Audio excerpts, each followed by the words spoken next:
Radio மிர்ச்சியில் hello Chennai Ajay Mankatha படத்தினுடைய audio launch எக்ஸ்க்ளூசிவாக hello Chennai நிகழ்ச்சியில் பாடல்கள் ஃபஸ்ட்டாக நம்ம வந்து ரிலீஸ் பண்ணுறதே நம்ம வெங்கட் பிரபு சார் ஆனரில் தான். ஸோ இந்த விழாவுக்கு வந்திருக்க எல்லாருக்கும் நாங்கள் வணக்கம் வெல்கம்லாம் சொல்லிட்டு நிறைய பேர் ஸ்டார்ஸ்லாம் காலையிலே வந்துட்டாங்க. ஸோ இன்றைக்கி பார்க்கும்போது நம்ம இசை வெளியீட்டு விழாவில் எப்போவுமே ஹீரோன்னு சொல்லும்போது யுவன் சங்கர் ராஜா அவருடைய பாடல்கள் தலைக்கு எப்போவுமே சூப்பராக செட் ஆகும். அஜித் சார்னுடைய 50th மூவி அப்படின்றனால எக்ஸ்ட்ராவாக ஒரு பவர் சேர்த்து கலக்குன்னு கலக்கியிருக்காரு. பாட்டு எல்லாமே ரொம்ப சூப்பராக வந்திருக்கு. பாட்டு வெளியான கொஞ்சம் நேரத்திலே பார்க்கும்போது ஆடியன்ஸினுடைய ரியாக்ஷன் ரொம்ப சூப்பராக இருக்குது. ஸோ இப்போ அஜித் சார்னுடைய ஃபேன்ஸுக்கு உண்மையிலேயே ஒரு சூப்பர் ட்ரீட்டு. யுவன் சங்கர் ராஜா செம்ம சூப்பர் ராக்கிங் மார்னிங்.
வணக்கம் பிஹைண்ட் வுட்ஸ் வியூவர்ஸ்.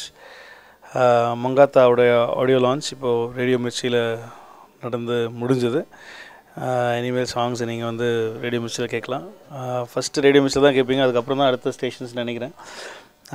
ஸோ எல்லாருமே கேட்டாங்க எதுக்கு வந்து ரிலீஸ் இவ்வளோ பெரிய படம், அஜித் சாரோட 50th ஃபிலிம், இவ்வளோ எக்ஸ்பெக்டேஷன் உள்ள ஒரு படத்தை வந்து இவ்வளோ சிம்பிளாக வந்து ரேடியோ மிர்ச்சியில் வச்சு பண்ணிட்டீங்களே அப்படின்னு சொல்லி நிறைய பேர் கேட்டாங்க. ஆனால் இதை விட ரீச் வந்து எங்களுக்கு வந்து எங்கேயும் கிடைக்காதுங்கிறது வந்து ஐ திங்க் இட்ஸ் அதான் உண்மைன்னு நினைக்கிறேன். முன்னாடியே சொன்ன சென்னை 28 நாங்கள் இங்கே தான் பண்ணோம். ஸோ என்னுடைய ஃபஸ்ட் ஃபில்மும் அஜித் சாரோட 50th ஃபில்மும் ரேடியோ மிர்ச்சியில் தான் லான்ச் ஆகிருக்குங்கிறது வந்து ஹிஸ்ட்ரி. அது ஒன்றும் பண்ண முடியாது, ஹிஸ்ட்ரி அதில் வந்து அதை பதிச்சாச்சு. So the reach is more. உங்கள் வீட்லேயே நீங்கள் வந்து சமைக்கும் போதே இந்த பாட்டு கேட்டிருப்பீங்க. நாங்கள் வந்து ஃபங்க்ஷன் ஒரு பெரிய தேட்டர்லேயோ பெரிய ஹால்லையோ நாங்கள் வந்து ஒரு ஃபங்க்ஷன் பண்ணியிருந்தோன்னா அந்த சாங் நீங்கள் வந்து சிடி வாங்கி தான் கேட்கணும். அதுக்கப்புறம் நாங்கள் வந்து ரேடியோ மிர்ச்சி எல்லாம் கொடுத்த அப்புறம் தான் நீங்கள் கேட்பீங்க. அது கொடுத்து வந்து சேர்றதுக்கு வந்து ஆகிடும் ஒரு 1 or 2 days ஆகிடும். ஏன்னா வந்து ஆடியோ கம்பெனி கரெக்டாக அதை கொண்டு போய் சேர்க்கணும். அது இப்போது அவங்க சில சமயம் வந்து சில ஸ்டேஷனுக்கு சேர்த்துருவாங்க, சில ஸ்டேஷனுக்கு சேர்க்க மாட்டாங்க. அதனால பெரிய பாலிடிக்ஸ் வரும். இந்த மாதிரி நிறைய பிரச்சனைகள் இருக்குது. அதனால் வந்து ஐ திங்க் இட்ஸ் ரொம்ப சந்தோஷமாக இருக்குது மிர்ச்சியில் வந்து திரும்ப நாங்கள் வந்து பண்ணது. அதுவும் மங்காத்தா வந்து மிர்ச்சி மூலமாக வந்து ரிலீஸ் பண்ணது வந்து it's great fun. Because Mirchi வந்து எங்களுக்கு என்னுடைய ஃபஸ்ட் ஃபிலிம்லேருந்தே வந்து ரொம்ப சப்போர்ட் பண்ணுற ஸ்டேஷன். சென்னை 28லேருந்து எங்களுடைய சாங்ஸ் வந்து அவங்க எல்லா சாங்ஸுமே நிறைய ப்ளே பண்ணுவோம். எங்கள் சாங்ஸ் கொஞ்சம் ஏன்னா எல்லாமே ஃப்ரெண்ட்ஸாக இருக்கிறதுனால எல்லோரும் மாட்டாங்கன்னு நினைக்கிறேன். அதனால் வந்து கொஞ்சம் ஜாஸ்தி இம்பார்ட்டன்ஸ். யுவன் சங்கர் ராஜா மியூசிக் மாதிரி வெங்கட் பிரபு படத்தில். ஸோ ரேடியோ மிர்ச்சியும் வந்து எங்களுக்கு நிறையா சப்போர்ட் இருக்குது. அதுவும் வந்து ரேடியோ மிர்ச்சிலேருந்து சிவாகிவா நடிச்சுதான்னு வச்சுக்கோங்க. அந்த படத்துக்கு ஐயோ தாங்க முடியாது. அந்த படத்துக்கு தான் ஓவராக பப்ளிசிட்டி பண்ணுறாங்க. பட் இருந்தாலும் வந்து அவங்க ஃபேமிலிலேருந்து ஒருத்தர் வந்து நடிக்கும் போது அப்படி தான் பண்ணுவாங்கங்கிறது வந்து அது ஓகே. அதான் சிவசங்கரி சொன்ன மாதிரி நானும் ஃபேமிலி தான். அதனால் எங்கள் பாட்டும் கொஞ்சம் ஜாஸ்தி வரும். So thank you very much. இந்த பாட்டை வந்து ரேடியோவில் கேளுங்க, லீகலாக டவுன்லோட் பண்ணுங்கள், இல்லீகலாக டவுன்லோட் பண்ணாதீங்க. பைரசி வந்து கண்டிப்பாக வந்து திருட்டு விசிடியும் வந்து பைரசி சிடி ஆடியோ சிடியும் வந்து இந்த மார்க்கெட்டே அழிச்சிட்ருக்கு. இதுக்கப்புறம் பெருசாக படம் எடுக்கிறதா ரொம்ப பயப்படுவாங்க, தயங்குவாங்க. ஐயோ உடனே சிடி வந்துடும் அப்படின்னு சொல்லிட்டு பயப்படுறாங்க. ஸோ இதெல்லாம் நம்ம தான் வந்து சரி பண்ணணும். திருடனாய் பார்த்து திருந்தாவிட்டால் திருட்டை ஒழிக்க முடியாது. Thank you very much.